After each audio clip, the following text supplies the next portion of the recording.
All in one economics में आप लोगों का स्वागत है। मैं हूं सोहित और आज मेरा जो वीडियो आ रहा है बहुत लंबे समय बाद आ रहा है। तो मैं बताना चाहूँगा कि ये वीडियो इतने लंबे समय बाद क्यों आ रहा है और क्यों मैं इतना मोटिवेट होता हूँ वीडियो को लाने के लिए, वो सब बारे में बात करता हूँ। आज थोड़ा सा अपना परिचय भी आप लोगों के सम्मुख प्रस्तुत करता हूँ। देखिए, मेरा नाम है सोहित वर्मा और मैं गवर्नमेंट एम्प्लॉय हूँ और वर्तमान में मैं पीएचडी कर रहा हूँ। और अगर मैं अपनी डिग्री की बात बोलूँ या डिप्लोमा की बात करूँ, मेरा बचपन से इंटरेस्ट टीचिंग में था। तो मैंने डिप्लोमा लिया है डीएलएड का, मेरे पास बीएड की डिग्री है और मैं economics, political science and history इनसे पोस्ट ग्रेजुएट भी हूँ। और वर्तमान में मेरा पीएचडी चल रहा है। और इस बीच में वीडियो ना बनाने का कारण ये था कि मेरा थर्ड पेपर डिजर्टेशन होता है पीएचडी कोर्स वर्क में, तो मैं उस पर अपना काम कर रहा था। तो एक डिजर्टेशन बनाना होता है, तो डिजर्टेशन 80 या 90 पेज 100 के अप्रॉक्स डिजर्टेशन बनता है। तो उसके लिए आपको टाइम चाहिए होता है। तो मैं उस काम पर बिजी था, इसलिए मैं वीडियो नहीं बना पाया। तो ये तो मेरा परिचय हो गया। और ऑब्जेक्टिव क्या है इस चैनल को बनाने का, क्या मैं क्यों इस चैनल को बना रहा हूँ, उसके बारे में भी मैं बताता हूँ। देखिए, जिन परिस्थितियों से मैं गुजरा, जिन समस्याओं से मैं गुजरा, मैं नहीं चाहता कि कोई और गुजरे। अधिकतर लोग के पास सोर्सेस हैं, अच्छे गाइडेंस हैं, लेकिन कुछ लोग हैं ऐसे जिनके पास गाइडेंस नहीं है। तो मैं उन लोगों के लिए चैनल बनाया है कि आपको, मेरा एजुकेशन फील्ड है, आपको किसी भी लेवल की टीचिंग के बारे में मुझसे पूछना है तो आप पूछ सकते हैं। मेरे पास हर प्रकार की डिग्री, डिप्लोमा, टीचिंग सेक्टर में, सेक्टर बोलें या टीचिंग डिपार्टमेंट पर बोलूँ, वो है। और कई सालों का मेरा गवर्नमेंट एम्प्लॉय के तौर पर अनुभव भी है। और वर्तमान में मैं एजुकेशन में जो सबसे हम बड़ी डिग्री कहते हैं पीएचडी, मैं उसके लिए भी काम कर रहा हूँ, उस पर भी काम कर रहा हूँ और कुछ टाइम बाद ये डिग्री हासिल भी कर लूँगा।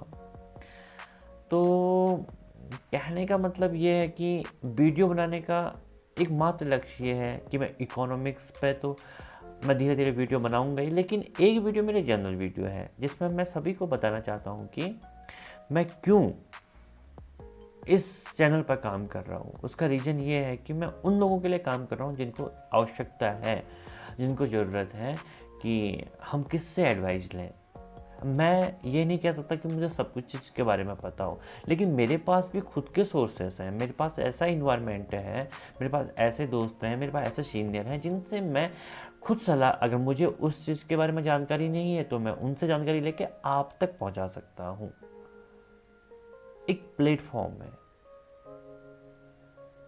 तो ये रही मेरी बात है। अब हम करते हैं पॉइंट की बातें कि क्या पॉइंट पे मैं आज बात करने वाला हूँ। मैं 3 पॉइंट पे बात करूँगा। Just 1 minute.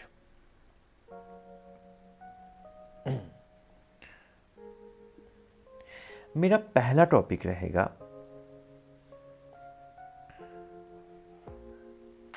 कि लेक्चरर में वैकेंसी कितनी आएंगी और कब आएंगी। देखिए, 450 का अध्याचन आयोग को चला गया है और इस पर काम चल रहा है। तो जल्दी ही 450 पोस्ट पर वैकेंसी आएगी। ये वैकेंसी आप मान के चलिए नवंबर, इसको आप मान के चलिए कि नवंबर तक आप ये मान के चलें कि वैकेंसी आ जाएगी। और 450 से ज़्यादा होप भी न रखें और 450 से कम भी नहीं आएंगी। तो अगर इकोनॉमिक्स की बात करूं तो आप 60 के आसपास मान के चलें कि पोस्ट आएंगे। तो आप लोग और सब्जेक्ट भी अपना रेशियो निकाल लें। हमारा चैनल इकोनॉमिक्स बेस्ड है, तो मैं बता रहा हूँ कि इकोनॉमिक्स में 60-65 के आसपास पोस्ट आएंगी। तैयारी रखें। और दूसरी बात, क्या स्क्रीनिंग होगी? स्क्रीनिंग पर बात करते कि स्क्रीनिंग होगी या नहीं होगी, तो कैसी होगी। और थर्ड बात है कि 90 और 10 का एक रेशियो की बात की गई थी, ये क्या है, क्या ये अप्लाई होगा या नहीं होगा। तीनों चर्चाओं पर बात करता हूँ। क्या पहले पॉइंट पे बात हो गई है कि 450 की वैकेंसी आएगी, जल्दी ही आएगी। और दूसरी बात है कि स्क्रीनिंग होगी या नहीं। देखो, कोई भी एग्जामिनेशन होता है, स्क्रीनिंग होगी या नहीं होगी, ये पहले से डिसाइड नहीं होता। स्क्रीनिंग एक कंडीशन है जो ज़्यादा लोगों के आने पर स्क्रीनिंग करानी पड़ती है। हर पेपर का एक कहें तो पेपर का एक अपना दायरा होता है कि कहा जाता है कि पेपर में सिलेक्शन कैसे होगा। पिछले वर्ष अगर हम बात कर रहे हैं, पिछले वर्ष बात कर रहे हैं, तो सिलेक्शन का आधार था इंटरव्यू। क्या आधार है सिलेक्शन का? तो इंटरव्यू आधार माना गया था। इस बार का आधार क्या था? रिटन पेपर आधार था। लेकिन रिटन पेपर से सिलेक्शन होता अगर कम लोग होते, अधिक लोग हो रहे हैं तो उसको छटनी करने के लिए स्क्रीनिंग हो रही है। इस चीज़ को समझिए। जब इंटरव्यू होना था तो सिलेक्शन था, एक इंटरव्यू बेस में सिलेक्शन होगा। लेकिन लोग ज़्यादा हुए तो सब्जेक्ट का स्क्रीनिंग एग्जामिनेशन हुआ। इस बार कहा गया था कि सिलेक्शन का जो आधार होगा इंटरव्यू नहीं होगा, आपका सब्जेक्ट की आपकी जांच होगी, तो सब्जेक्टिव पेपर होगा। लेकिन ज़्यादा लोग होने से स्क्रीनिंग हुई। तो जब नेक्स्ट टाइम पे इंटरव्यू हो या आपका कुछ भी पेपर या सब्जेक्टिव पेपर हो, तो ज़्यादा लोग तो होंगे ही, तो स्क्रीनिंग होगी। स्क्रीनिंग 100% होगी। लेकिन स्क्रीनिंग जनरल होगी या सब्जेक्ट बेस होगी, ये है क्वेश्चन।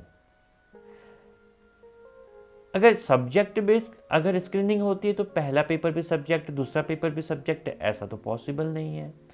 और सिलेक्शन का आधार इंटरव्यू होगा तो फिर ये तो पुराना वाला पैटर्न हो गया जो मान्य नहीं है। और जनरल पेपर की बात करें तो जनरल पेपर जैसा इस वर्ष हुआ था और जो मेन होगा वो सब्जेक्ट बेस होगा। तो ज़्यादा पॉसिबिलिटी मेरे हिसाब से तो 90% पॉसिबिलिटी जनरल पेपर स्क्रीनिंग होगा और 10% हम सब्जेक्ट बेस कह सकते हैं कि कोई कंडीशन हो। अब वो कंडीशन अभी पीछे आ रही है थर्ड पे। अब थर्ड बात की गई 90 और 10 का रेशियो होगा। इसको हम वेटेज कह सकते हैं। इसमें कहा गया है कि जो आपका सब्जेक्ट बेस्ड जो पेपर होगा उसका वेटेज दिया जाएगा 90 और 10% जो वेटेज दिया जाएगा वो इंटरव्यू जाएगा। लेकिन ये कैसे पॉसिबल होगा, इस पर हम चर्चा करते हैं। कहने का मतलब ये है कि आप कितने का भी पेपर करवा लें, आप 100 का करवाएं, आप 50 का पेपर करवाइए, तो उसका जो बाहर होगा वेटेज होगा वो 90% दिया जाएगा और जो इंटरव्यू होगा उसका वेटेज 10%। अब कैसे, इस पर सोचिए। आप मान के चलिए आपका जो पेपर होता है वो 100 नंबर का होता है और आपके 100 में से 100 नंबर आ गए और जो इसका वेटेज है उसका वेटेज कहा गया है 90। और फिर दूसरा भी स्टेप है, इसमें कहा गया है कि 10% जो वेटेज दिया जाएगा वो जाएगा इंटरव्यू को। 10 नंबर का इंटरव्यू नहीं, 10% उसे वेटेज दिया जाएगा। तो आपका इंटरव्यू भी 100 का हुआ और आपके 100 में से 100 नंबर आ गए और इसका वेटेज दिया गया 10। अब देखिए पूरा तो 100% कैसे बन रहा है। 100 से 100 कटा, 100 से 100 कटा और ये 90 प्लस 10 इक्वल टू 100 हुआ ना 100। ये तब कंडीशन हुई जब आपका 100% 100 नंबर से 100 मतलब 100% आपका पेपर भी गया, 100% इंटरव्यू भी गया इस कंडीशन में। अब कंडीशन 2 पर बात करते हैं। आपके 100 नंबर का आपका पेपर था, 90 नंबर आपके आए, वहीं इंटरव्यू भी आपका 100 का था और इंटरव्यू में आपके 80 आए। जो इसका वेटेज इसका वेटेज कितने का है, इसका गुना 90 कर लो, इसका वेटेज है 10 का। देखो कैसे कैसे निकलता है, फिर मैं इसमें आगे भी समझाऊंगा।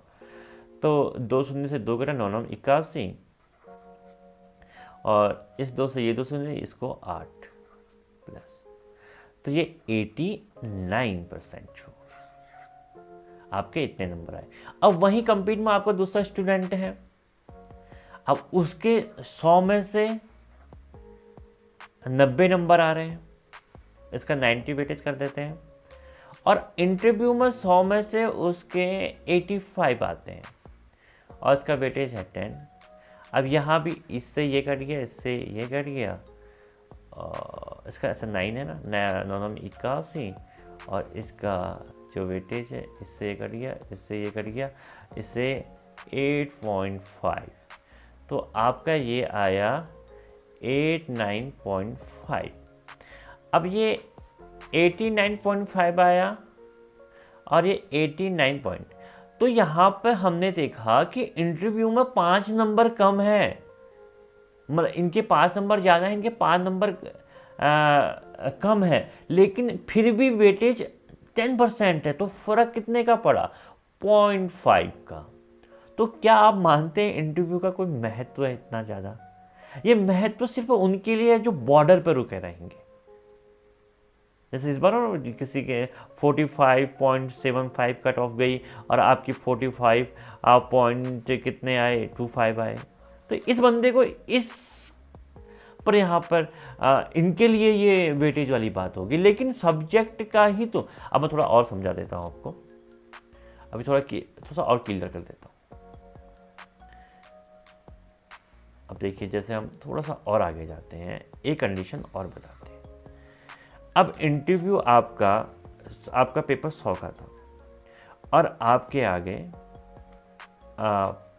चलो 70 नंबर आ गए, इसका वेटेज 90 प्लस, आपके इंटरव्यू में 100 में से 100 दे दिए। चलो, आपने कहा धांधली होगी, कुछ हो गया, आपको 100 में से 100 दे दिए, ठीक है। अब इन दो से ये कट गया,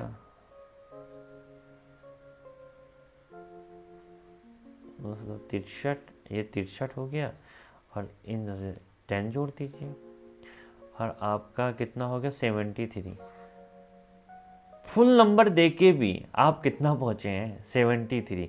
क्या ये 73 वाला, क्या 80 जिसके हम यहाँ पर कितने नंबर आए थे इंटरव्यू में हमको 80 नंबर दिए थे, हमने जिसके 100 में से 80 नंबर दिए थे, क्या उससे कोई फर्क पड़ रहा है इसके नंबरों से? क्योंकि इसके यहाँ इसका 100 नंबर भी क्यों ना दे दें, कोई धांधली भी हो जाए, 100 में से 100 दे दीजिए। लेकिन देखिए कितना वेटेज है, 90% वेटेज है, कितना फ़र्क पड़ रहा है? 63 तो है, और 10 नंबर आप अगर फुल पे फुल देते हैं तो 10 नंबर का फ़र्क पड़ता है, और यहाँ 73 होते हैं, और इसके नंबर देखिए आप, ये 89 है। तो कोई महत्व नहीं है कि ये 90 और 10 का रेशियो वाला है। 90 और 10 का रेशियो का फ़र्क सिर्फ उन लोगों में पड़ेगा जो सिर्फ बॉर्डर पे होंगे, ये उन्हीं के लिए है बस। तो ओवरऑल कहने का मतलब है कि 450 पे वैकेंसी का वेट करिए, और जो पैटर्न होगा स्क्रीनिंग 101% मान के चलिए कि स्क्रीनिंग जर्नल स्क्रीनिंग ही होगी। ये मेरा कहना है, ये मैंने एनालाइज किया है, ये मेरा रिसर्च है, ये मैं सोच रहा हूँ। 90% मैं जनरल पेपर की आप तैयारी करिए, और कुछ नहीं है, 15 का रेशियो है, आप हल्का फुल्का पढ़ें, आपका सिलेक्शन हो जाएगा। बस पोस्ट ठीक ठाक आनी चाहिए, एवरेज, और 10% आपका ये है। तो आई होप आपको चीज़ें समझ में आई होंगी, और मैं डिस्क्रिप्शन में आज अपना एक प्रश्न नंबर दूंगा, जिसमें आप जिन लोगों को भी अगर परेशानी होती है, कुछ चीज़ पूछना है, तो आप उसमें शाम को 6 बजे से 7 बजे के टाइम पे ही कॉल करना, और अगर मैं कॉल रिसीव नहीं कर पाऊँ तो मैं कुछ टाइम में बैक कॉल कर दूंगा। लेकिन दिन पर मेरा शेड्यूल बिजी रहता है, शाम को मैं फ्री रहता हूँ, और शाम को मुझे कॉल कर सकते हैं। और उन लोगों को थैंक यू, मैंने 4-5 महीने से कोई वीडियो नहीं बनाई है, लेकिन फिर भी मेरे सब्सक्राइबर बढ़ते हैं, और वही मेरा एक मोटिवेशन है जो मुझे वीडियो बनाने के लिए मोटिवेट करता है। तो thank you so much for watching my video. बहुत अच्छा लगता है कि आप मेरी वीडियो लाइक करते हैं, देखते हैं, शेयर करते हैं, और साथ में आप लोग मेरे सब्सक्राइब भी करते हैं वीडियो को। तो थैंक यू सो मच। ऐसी मेरी वीडियो देखें और ऐसे प्यार बना के रखें। सो बाय, मिलते हैं नेक्स्ट वीडियो में। तब तक खुश रहें और खूब सारी पढ़ाई करें।